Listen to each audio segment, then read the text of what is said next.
Shalom bien-aimés dans le Seigneur, bienvenue sur Ciel Ouvert TV. C'est le moment de la visitation divine. Que le Seigneur vous bénisse dans le nom de Jésus.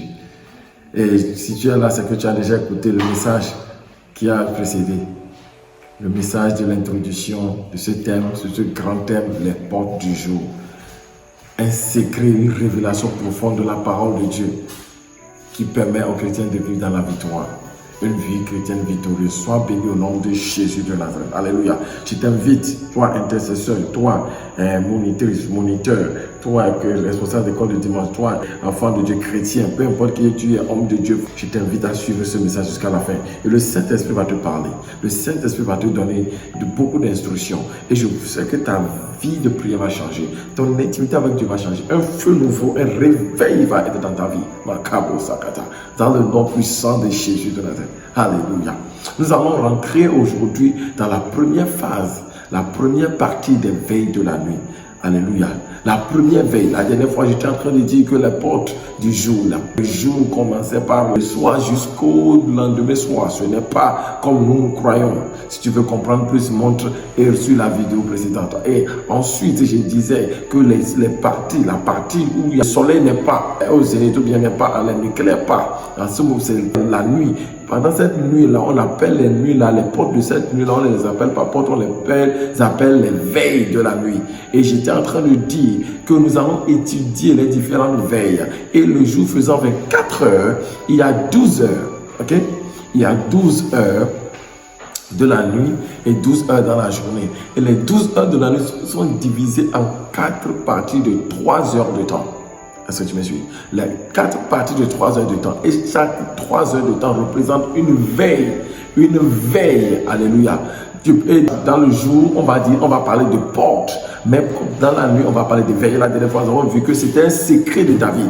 David avait ce secret-là de pouvoir ne pas se lever aux veilles de la nuit. Et il priait. Il méditait la parole. Il avait des révélations. Il avait des accès. Et l'onction était sur sa vie parce qu'il savait se lever les veilles. Alléluia.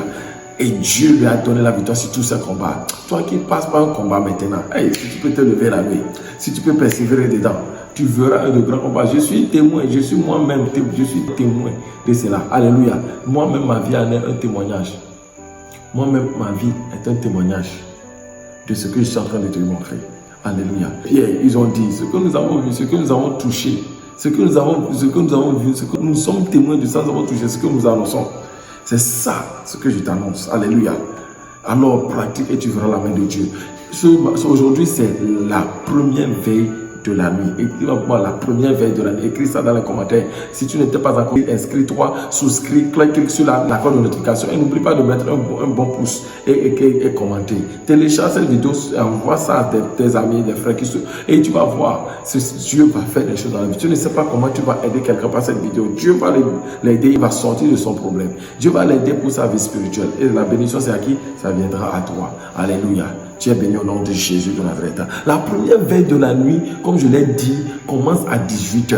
Et à 18h, ça commence et ça se termine à 21h, à raison de 3 heures de temps. Chaque veille comporte 3 heures de temps. Donc quand ils sont 18h GMT, 18h dans un pays, la porte de la nuit vient de s'ouvrir pour ce pays-là, ou bien ce lieu-là. Alléluia. Donc quand ils sont 18h GMT chez nous, c'est une porte. La porte, c'est à 18h.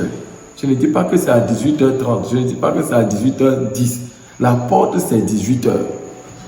Et cette porte-là, elle se ferme à 21h. Et une autre porte s'ouvre à 21h pour la suite. Alléluia. Qu'est-ce qui se passe à cette veille au juste? Pourquoi l'homme de Dieu parle de veille? Qu'est-ce qui se passe à cette première veille de la nuit? Je vais vous parler des caractéristiques de ce qui se passe dans cette première veille de la nuit. Alléluia. Et je vais parler, il y en a plusieurs, mais à cause du temps que nous avons, je vais parler seulement de 4 choses. Vous savez, il y a des choses qu'on ne peut pas exposer en ligne comme ça. Il y a beaucoup de choses. Mais les 4 choses que je vais te donner sont très essentielles. Et si tu peux te baser sur ça, tu auras la victoire aussi. Dans le nom de Jésus. Et pour ceux qui sont un peu plus proches et qui entendent ces choses dans la parole de Dieu et qui entendent ces choses à l'église, Dieu fait de grandes choses pour eux. Il y a des choses qu'ils apprennent de plus. Mais tu es aussi béni pendant que tu suis au nom de Jésus de Nazareth. Nous allons courir rapidement dans la première partie. La première chose qui se passe aux veilles dans la première veille de la nuit.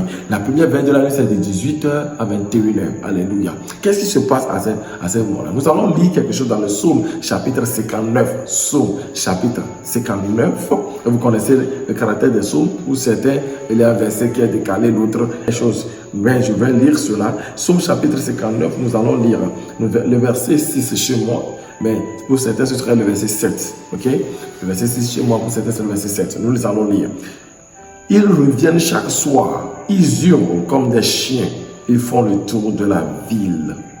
Je répète, ils reviennent chaque soir, ils hurlent comme des chiens, ils font le tour de la ville. Quand vous savez, les Anglais parlent de evening, la soirée, le soir, ça parle en allant de 18h en allant. Ok? Et c'est ce que les Juifs considèrent. Quand ils parlent du soir, déjà ils sont dans les 18h en allant. Est-ce que vous comprenez? Donc 18h, la Bible dit qu'il y a certaines choses qui reviennent chaque soir et ils hurlent comme des chiens, ils font le tour de la vie. C'est quoi? Ce sont des esprits mauvais. On les appelle les esprits espions. L'espionnage n'est pas né physiquement, n'est pas juste quelque chose d'anodin, c'est depuis le spirituel.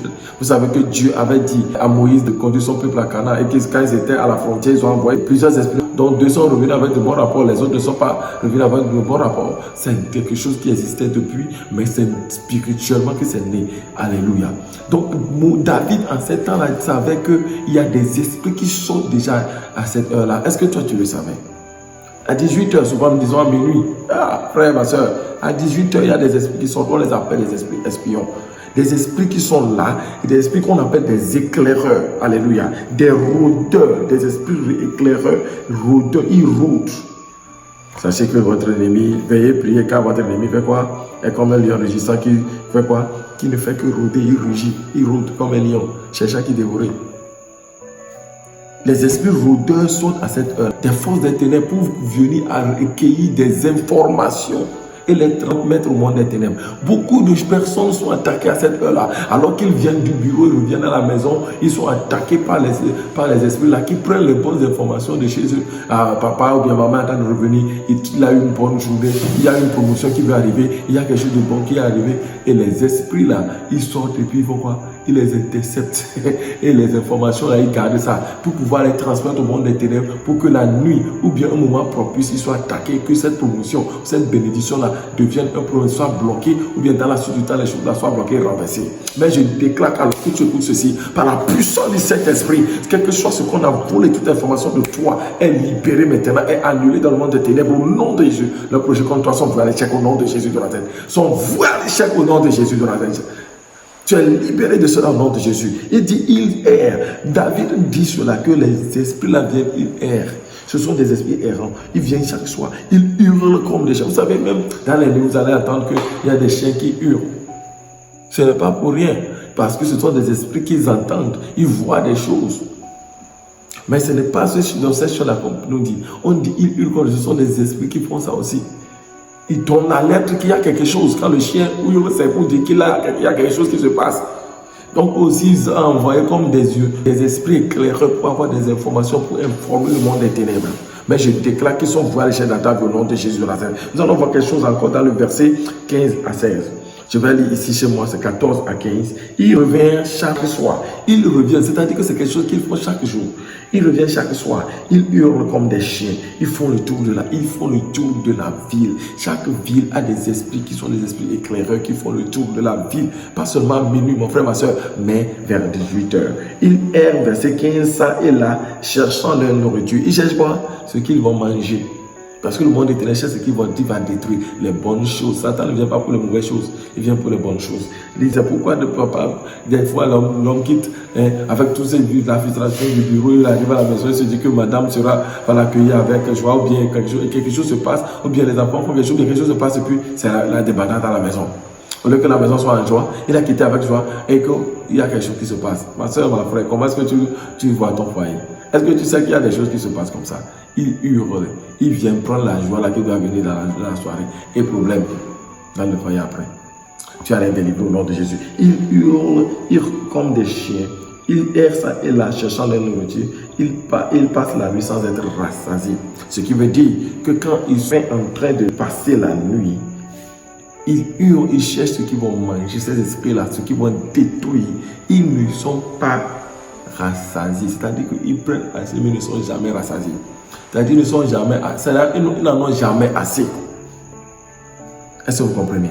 Je prie que tu es délivré de leurs œuvres au nom de Jésus de Nazareth. Nous allons voir rapidement quelque chose. Peut-être que on va voir cela dans Ésaïe. Nous allons lire cela dans Ésaïe, le chapitre 17. Ésaïe, le chapitre 17. Ésaïe, le chapitre 17. Nous allons lire ça dans le verset 14. Ésaïe, chapitre 17, le verset 14. C'est le dernier verset ici. Il dit, quand vient le soir? Quand vient quoi? Le soir. Voici, c'est une ruine soudaine. Qu'est-ce qui se passe? Quand le soir vient, puis il y a ruine, destruction. Des fois, la destruction n'est pas automatique. Est-ce que vous me suivez? Des fois, là, ce n'est pas visible d'un seul coup. Mais il y a une destruction, quelque chose qui se passe. Et c'est avec le temps que ça se manifeste physiquement. Mais je déclare que tu en es sauvé au nom de Jésus. Il dit, c'est une nuit soudaine. Avant le matin, ils ne sont plus. Les esprits là viennent et avant le matin, ils ne sont plus. Mais le soir, ils viennent. Il dit, voilà le partage de ceux qui nous dépouillent. Donc, le prophète Ésaïe, ce prophète-là qui a vu la naissance de Jésus, qui a annoncé la naissance de Jésus, a vu ceci dire, ceux qui viennent dépouiller les enfants de Dieu, là, c'est le soir qui sortent. Il dit, voilà le partage de ceux qui nous dépouillent, le sort de ceux qui nous pillent. Est-ce que vous comprenez? Ils viennent prendre les choses et partir. Je prie que tout bien qu'on t'a pris, spirituel, physique, matériel, etc., sentimental, devienne trop chaud pour être retenu. Et qu'au nom de ça soit relâché. Que les anges de Dieu aillent maintenant pour ta libération. Et la libération de ce qui t'appartient. Au nom de Jésus de Nazareth. Et une restauration totale par la puissance de Saint-Esprit. Au nom de Jésus de Nazareth. Est-ce que vous comprenez? Alléluia. Je vais rapidement aller à la deuxième chose. Donc, la première des choses, c'est quoi? C'est que les esprits espions sortent. La deuxième des choses, c'est que c'est un temps propice pour prier pour les enfants. Un temps propice pour prier pour les enfants. Ok? Et un temps propice pour prier pour la préservation des fruits de la vie. Les fruits de ton travail. Les fruits des choses de ta vie. Vous savez que vers 18h, souvent les vendredis, ou bien dans les jeudis, ça dépend des églises, on prie souvent à ces heures-là. On dit venez à l'église à 18h, d'autres viennent à 19h, 20h, 30h, ils ne comprennent pas. C'est un principe, on dit 17h, 18h, l'église doit être avant 18h. Tu rentres dans la présence de Dieu alors que les esprits de la sorte, tu ne peux rien prendre de ta vie. Est-ce que vous me comprenez? Oh, qu'en est-il de nous qui sommes allés au travail à 18h? Oui, mais il y a toujours un jour là. Fais ton programme. Tu vas rentrer dans la Bible, dans la parole de Dieu. Tu vas rentrer dans la prière à cette heure-là. Est-ce qu'on ne t'a pas appelé à l'église? Est-ce que tu vas à l'église à l'heure pour prier? Que le Seigneur nous aide au nom de Jésus. Je disais que la deuxième des choses, c'est un temps propice pour prier pour les fruits des entrailles, les enfants. La préservation des actifs, de ce que tu as, des biens que tu as, les propriétés, tes affaires, etc. Nous allons voir cela dans Lamentation, chapitre 2. Lamentation du prophète Jérémie. Lamentation du prophète Jérémie, chapitre 2. Nous allons voir chapitre 2 et nous allons voir le verset 19. Lamentation, chapitre 2, verset 19. Il est écrit là-bas. Le prophète Jérémie dit, au milieu de la détresse, il dit, lève-toi. Il dit quoi? Lève-toi. Mon frère, ma soeur, tu dois te lever. Il dit, lève-toi. Pousse des gémissements. C'est-à-dire, prie avec gémissement. Prie avec, je ne sais pas comment t'expliquer ça. Prie à un point où, tu vois l'idée de comment Jésus a fait. Dans le jardin de Gethsemane, il a prié jusqu'à ce que sa sueur devienne du sang. Prie jusqu'à ce que ton âme, ton esprit se fusionne à ton âme et que tu puisses faire sortir de ton être ce que tu veux dire au Seigneur. Il dit, pousse des gémissements à l'entrée des veilles de la nuit. À l'entrée des veilles de la nuit. Il dit à l'entrée des veilles. Où est les veilles encore? À l'entrée, 18h. Pousse des gémissements, ne t'étais pas. Il dit, répands ton cœur comme de l'eau en présence du Seigneur. Vous vous souvenez de Anne? Anne l'a fait.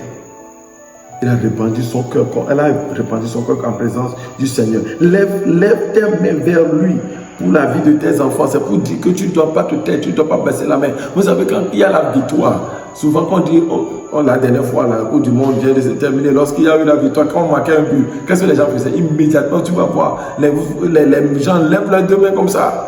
Vous dites, go, go, go. Pourquoi? Parce que c'est un signe de victoire. C'est un signe de victoire. Il dit, lève tes mains vers lui pour la vie de tes enfants. Tu as des enfants qui ne veulent pas t'écouter. Tu as des enfants qui sont en train de passer par des situations compliquées. Tes enfants, ça ne va pas, ils ne t'écoutent pas, etc. C'est le moment propice de te lever dans la prière. Parce que c'est la grâce de Dieu pour les enfants en ce moment-là. La grâce de Dieu pour la délivrance des enfants est relâchée en ce moment-là. Qui meurt de faim au coin de toutes les rues. C'est le moment pour un intercesseur. Quelqu'un qui aime les enfants. Les gens qui sont dans les orphelinats. Et même les orphelins de se lever, de prier. Parce que c'est ce moment-là que la grâce de Dieu est relâchée pour que les destins des enfants de la rue, les destins des enfants oubliés, les destins des enfants qui là où ça ne va pas, soient changés. Tu es évangéliste, tu veux aller dans ces endroits. Tu as les enfants à cœur, n'oublie pas les veilles de la nuit. N'oublie pas l'entrée des veilles, c'est très important. Tu papa, ton enfant, ça ne va pas en ce moment prier. Amène-les à l'église en ce moment. Prier. La grâce de Dieu va amener la délivrance de ses enfants. Les enfants aussi sont des fruits des entrailles, les produits. Donc, quand tu pries pour les propriétés, Dieu va faire de grandes choses. Est-ce que vous me suivez? Alléluia. Je vais rapidement aller à cause du temps. La troisième des choses, c'est que c'est un temps pour le renouvellement des alliances de notre vie. Ok? À l'instant de la Sainte Seine. Je ne dis pas que c'est la Sainte, c'est un moment qu'il faut faire la Sainte Seine, c'est à 18h. Non, mais c'est pour dire juste que c'est un moment propice pour que les alliances avec Dieu soient renouvelées. On renouvelle ces alliances. Tu as rétrogradé ta vie avec Dieu, tu veux rappeler à Dieu ton alliance, tu veux revenir vers le Seigneur, tu veux renouveler l'alliance que tu as brisée, tu veux restaurer ça. Eh bien, qu'est-ce qu'il y a? Tout ce qu'il y a autour d'alliance, c'est un moment propice de le faire. Comment je le sais? Nous allons voir dans la parole de Dieu. Dans le livre de Matthieu chapitre 26, nous allons voir dans le Nouveau Testament, Matthieu le chapitre 26, verset 20. Vous savez, tout ce que la Bible dit a un sens. Tout ce que la Bible précise a un sens. C'est pour cela que c'est pour quelque chose que c'est mis là. La Bible dit, le soir étant venu, il se mit à table avec les 12. On parle de Jésus. La Sainte Saint Jésus l'a célébré vers le soir. Il se mit à table avec Jésus. Vous savez, c'est le moment qu'il les a donné la coupe et les choses. La coupe dit, voici mon alliance. C'est le moment propice pour les alliances avec Dieu. Ah, ma consata. Est-ce qu'il y a quelqu'un qui est en train d'écouter quelque chose? Alléluia. À cause du temps, je ne pourrais pas trop développer. Écoute-moi. Si tu veux renouer une alliance avec Dieu, retourne à la veille, à l'entrée de la veille. Alléluia. La quatrième des choses que je vais vous dire, c'est quoi? C'est le temps pour demander à Dieu la grâce de l'humilité. Amen. Le temps pour demander à Dieu la grâce de l'humilité. Donc, nous allons voir cela rapidement dans le livre de Jean, dans le chapitre 13, le verset 2. Il dit, pendant le souper, lorsque le diable avait inspiré au cœur de Judas Iscariote, le fils de dessein de le livrer, Jésus, qui savait que le Père avait remis toutes choses en ses mains et qu'il était venu et qu'il s'en allait, etc. Il a pu lever, il a fait quoi? Il a fait l'alliance. Et ensuite, il a fait quoi? Il a pris son ami, il s'est serré les reins, il est allé, il a lavé les chaussures, j'ai dit les chaussures, les pieds de ses disciples. C'est un exemple d'humilité. Tu as besoin d'humilité dans ta vie. C'est un moment propice d'aller devant le Seigneur. Oh Seigneur, donne-moi la grâce d'être humble. Que l'esprit d'humilité rentre en moi. Que l'humilité là rentre en moi. Toi, même si tu n'as pas besoin de ça, tu dois faire cette prière là chaque fois. Fais-le. Et c'est un moment propice de le faire. Le soir. Prie comme ça, tu verras que Dieu va changer ta vie. D'arrogant que tu étais, les esprits là vont partir. Tu vas commencer par avoir l'esprit d'humilité. Et tu sauras ce qu'on appelle l'humilité. Vous savez, ceux qui ne sont pas humbles ne savent pas. Mais seulement c'est la grâce de Dieu. C'est Dieu qui nous aide à être humbles. Alléluia. Que le Seigneur vous bénisse au nom de Jésus. Je vais m'arrêter ici à cause de notre temps. Écoutez-moi bien. Il y a les 4 choses que tu dois savoir. Les esprits espions sortent. Est-ce que vous comprenez? La deuxième des choses, c'est que c'est un temps propice pour prier pour les enfants. La troisième des choses, c'est que c'est un moment pour renouveler nos alliances avec Dieu. La quatrième des choses, c'est le bon moment pour prier pour l'humilité. Est-ce que vous me suivez? Je prie au nom de Jésus, alors que tu es en train de m'écouter, alors que tu es en train de me suivre, que la grâce, les 4 grâces, pour pouvoir avoir la victoire, la vient sur toi, au nom de Jésus. Je déclare que toi qui viens d'écouter ce message, ta vie de prière change, au nom de Jésus. Amen. Tu vois, maintenant là, tu vas savoir quoi prier à partir de 18h quand tu veux prier. Tu sais à quel moment faire ces prières-là et pour avoir une plus grande efficacité. Et alors que tu le fais, je t'assure d'une chose, tu verras Dieu. Alléluia. Que le Seigneur vous bénisse Et n'oubliez pas de souscrire, n'oubliez pas d'activer la cloche de notification. Pour nous soutenir, vous avez les numéros là-bas, vous pouvez nous appeler. Nous sommes sur WhatsApp, nous sommes sur les réseaux sociaux. Que le Seigneur vous bénisse dans le nom de Jésus. Amen. Shalom, shalom, shalom. Bye bye.